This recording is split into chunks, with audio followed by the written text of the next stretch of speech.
Hi everybody, welcome back from spring break. In this short video I'd like to quickly summarize my reading of your drafts of the research guide postings on Google Docs and also give you some pointers as to what we're going to do next with actually posting those guides on the library website. So I went ahead and read every team's drafts on Google Docs. You can access my comments on your team's documents.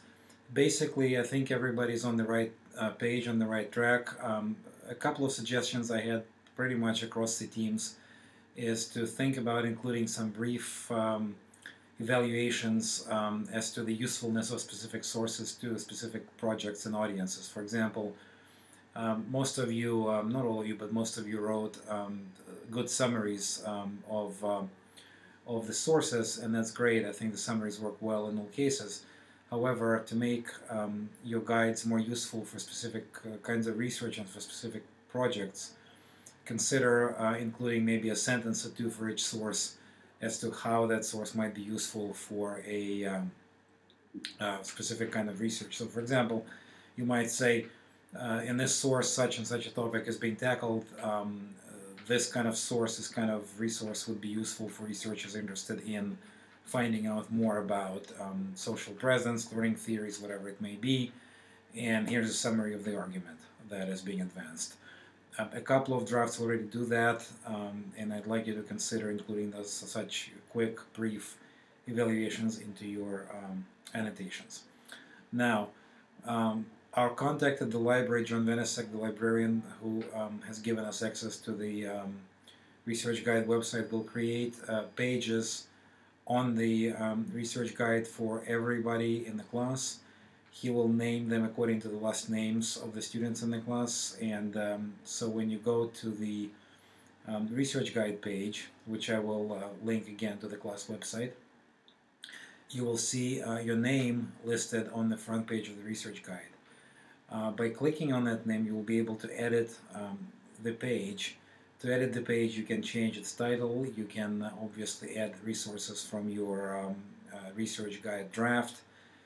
And so by Tuesday night, what I would like you to do is to get into the research guide page on the library website, change the title of your page to reflect the topic on which you found resources, and add your 10 best sources to that page.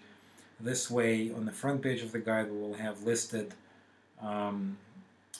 19 different subtopics of teaching online in text and technology that you had researched.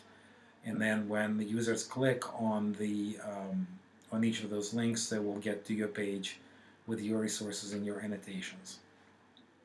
If you need more explanations on how to do that, please let me know. Again, I will link the front page of the research guide on which we'll be working to the class website, so you will be able to directly access that guide from the class website.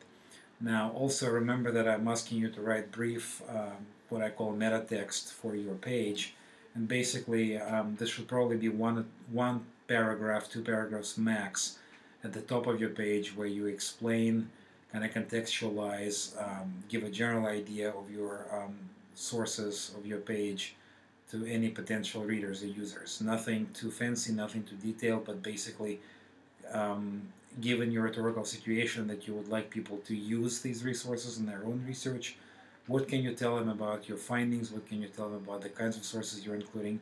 How can you encourage users to use what you found? That's what I'd like you to put at the top of your page before you list the sources and annotations. So again, then by Tuesday night, this should be posted on your research guide, and then we will look at it. I will look at it between Tuesday and Wednesday probably, and by Thursday, if any changes need to be made, any adjustments to your pages, they need to be done by Thursday night. And then on Friday, we're closing out the second learning module with a synthesis and reflection post by Friday night on the website, on the class website. As always, if you have any questions, please let me know, and I look forward to this last week of the second learning module, and next week we'll start the third module. The third module will unlock by the end of this week, and you will have access to it by probably Friday evening or Friday afternoon of this week. The first assignment of the third module will be due next Tuesday. Okay, let me know if you have any questions. Bye-bye.